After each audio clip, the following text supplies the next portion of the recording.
Ladies and gentleman, welcome back to my YouTube channel. So guys, इस video में मैं आपको बताने वाला हूँ, जब भी आप ग्रुप फोटोग्राफी कर रहे हैं, यानी कि मान लीजिए आप किसी वेडिंग में हैं और आपको दिखा यार आपको कोई ग्रुप शॉट लेना है, 10-12 लोग खड़े हैं, ठीक है। तो बहुत बार मेरे से एक क्वेश्चन होता है कि भाई हम जब भी फोटोग्राफ लेते हैं तो मतलब हमारा फोकस नहीं आता है हमारी ग्रुप फोटोग्राफ में। हम वहाँ पे तो क्लिक कर लेते हैं, जब हम उसे डेस्कटॉप पे लाते हैं तो हमारी इमेज में फोकस नहीं होता या हमारे सब्जेक्ट फोकस में नहीं होते। तो हम क्या कैमरा सेटिंग्स रखें या हमें क्या चीज़ ध्यान में रखनी चाहिए जब भी हम कोई ग्रुप जो है फोटोग्राफ क्लिक कर रहे हैं। सो गाइस, इस वीडियो में मैं आपसे कुछ टिप्स एंड ट्रिक्स और क्या कैमरा सेटिंग्स आपको रखनी है या क्या चीज़ें आपको ध्यान में रखनी है जब भी आप कोई ग्रुप फोटोग्राफी या ग्रुप शॉट ले रहे हैं, ठीक है। तो ये वीडियो बहुत ज़्यादा इन्फॉर्मेटिव होने वाला है। सो गाइस, अगर आप मेरे चैनल पे न्यू है तो मेरे चैनल को सब्सक्राइब कर लें, बेल आइकन को प्रेस कर दें ताकि आपको नए वीडियो का नोटिफिकेशन मिलता रहे। और गाइस, अगर मुझे अभी तक आपने इंस्टाग्राम पे फॉलो नहीं किया है तो मुझे जाके इंस्टाग्राम पे फॉलो कीजिए। मैं वहाँ पे डेली स्टोरीज और फोटोग्राफ अपलोड करता रहता हूँ फोटोग्राफी रिलेटेड। मेरा इंस्टा आईडी है Sachin photography 9। So without time waste, let's start the video.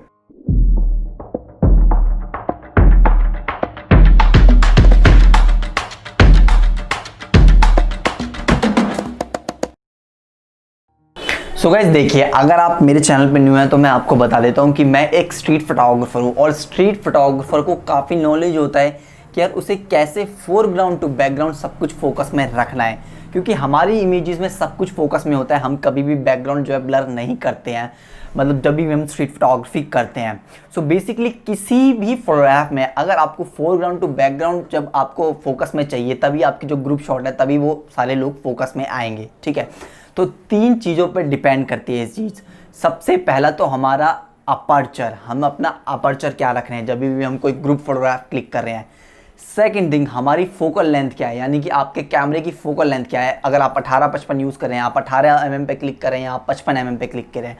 And the third thing, सबसे मेन जो चीज़ है कि आपके कैमरे और जो आपके सब्जेक्ट हैं उनके बीच में कितना डिस्टेंस है।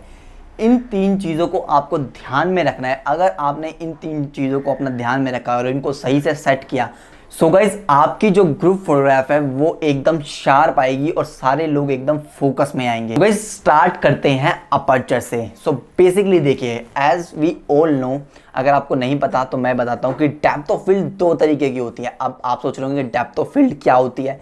सो गाइज, मैं आई कार्ड में लिंक दे देता हूँ, आप पहले वहाँ पे जाके देखिए डेप्थ ऑफ फील्ड क्या है, ठीक है। तभी आप इस वीडियो पे दोबारा आइए, तभी आपको ये चीज़ें समझ में आएंगी, ठीक है। सो गाइस, जब भी हम डेप्थ ऑफ फील्ड की बात कर रहे हैं तो हम 2 तरीके की बात करते हैं, पहली शैलो और दूसरी greater depth of field. Shallow means, मैं आप देख रहे होंगे मैं वीडियो में यहाँ पे हूँ, अगर मैं अपनी वीडियो में और पास आता हूँ तो मेरा जो बैकग्राउंड है वो ब्लर हो जा रहा है। क्यों? वो किस लिए हो रहा है? मेरा अपर्चर नंबर क्या है इस टाइम F4 पे है। और जो दूसरी डेप्थ ऑफ फील्ड होती है वो होती है हमारी greater depth of field. Greater depth of field क्या होता है? जिसमें मैं भी फोकस में हूँ और मेरा जो बैकग्राउंड में है वो भी फोकस में रहे। वो भी क्या होता है? वो भी अपर्चर नंबर से, यानी कि अपर्चर नंबर अगर जितना ज़्यादा होगा तो मुझे ग्रेटर डेप्थ ऑफ फील्ड मिलेगी, यानी कि मैं भी फोकस में रहूँगा और मेरा बैकग्राउंड भी। गाइस, हमें greater depth of field use करनी है जब भी हम किसी ग्रुप का शॉट ले रहे हैं, यानी कि हमें बैकग्राउंड ब्लर नहीं चाहिए, हमें सारे लोग जो है वो फोकस में चाहिए।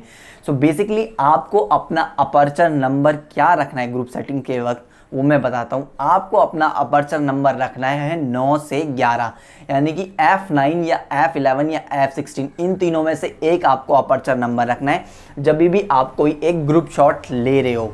अब ये तो आपका अपर्चर तो आपने अपना सेट कर दिया, ठीक है।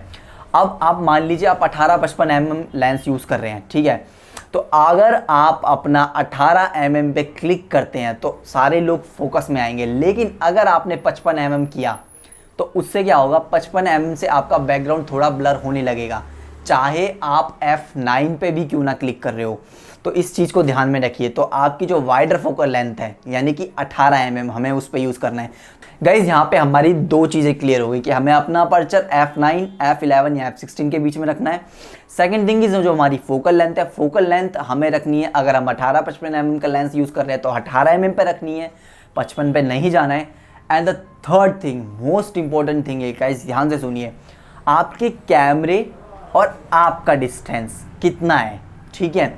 अगर आपका कैमरा आपके सब्जेक्ट के बहुत पास है, चाहे आपने अपर्चर नंबर कितना रख रखा हो, चाहे आपकी फोकल लेंथ कुछ भी हो, आपका बैकग्राउंड ब्लर होगा और सारे लोग फोकस में नहीं आएंगे, ठीक है। तो आपको एक डिस्टेंस मेंटेन रखना है, यानी कि एक अगर आप डिस्टेंस मेंटेन रखेंगे तो उससे क्या होगा, आपने अपर्चर नंबर सेट कर दिया, आपने अपना 18 mm या अगर आप 18 mm यूज़ कर रहे हैं तो 18 mm का फोकल लेंथ रख दिया और आपने एक डिस्टेंस से फोटोग्राफ क्लिक किया तो आपकी अब एक शार्प फोटोग्राफ जो है वो आएगी। तो गाइज अब आप अगर थोड़ा कंफ्यूज हो रहे हो तो मैं आपको ये ट्यूटोरियल के थ्रू समझाता हूँ।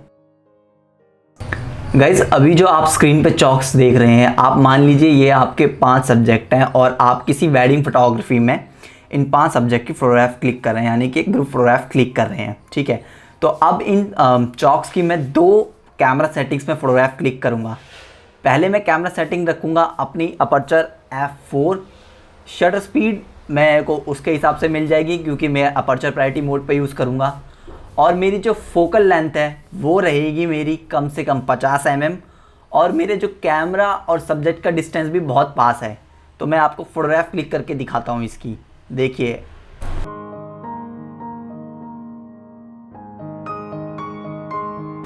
और गाइज अब दूसरी सिचुएशन में मैं क्या करता हूँ, मैं अपर्चर प्रायोरिटी पे ही अपने जो कैमरे नंबर को है उसको F9 पे बदल देता हूँ। ये देखिए मैंने F11 कर दिया, ठीक है। अब F11 पे मुझे शटर स्पीड 1/50 मिल रही है। मैंने फोकल लेंथ इसकी 50 से हटा के अब मैं इसकी फोकल लेंथ 35 कर देता हूँ, एक वाइड, और मैं इससे एक डिस्टेंस पे एक फोटोग्राफ क्लिक करता हूँ।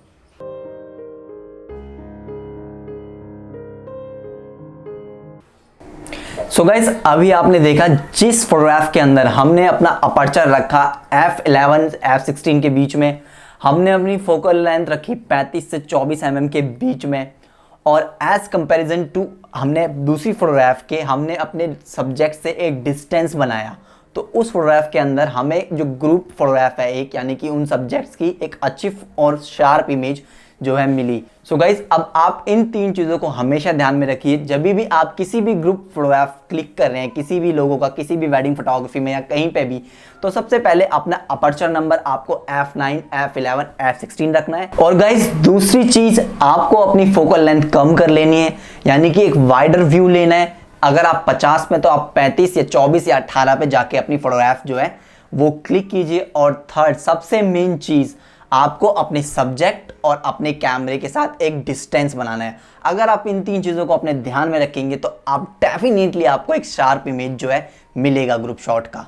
सो गाइस अगर आपको ये वीडियो अच्छी लगी तो इसे लाइक करें, कमेंट सेक्शन में मुझे बताएं मेरी वीडियो कैसे लगी, अपने दोस्तों के साथ शेयर करें और मेरे चैनल को सब्सक्राइब करना ना भूलें। और गाइस अगर आपने अभी तक मुझे इंस्टाग्राम पे फॉलो नहीं किया है तो इंस्टाग्राम पे जाके मुझे फॉलो करें। मेरा इंस्टाग्राम आईडी है सचिन फोटोग्राफी 9। फोटोग्राफ जो है और स्टोरीज जो है वो अपलोड करता रहता हूँ photography related. So thanks for watching guys.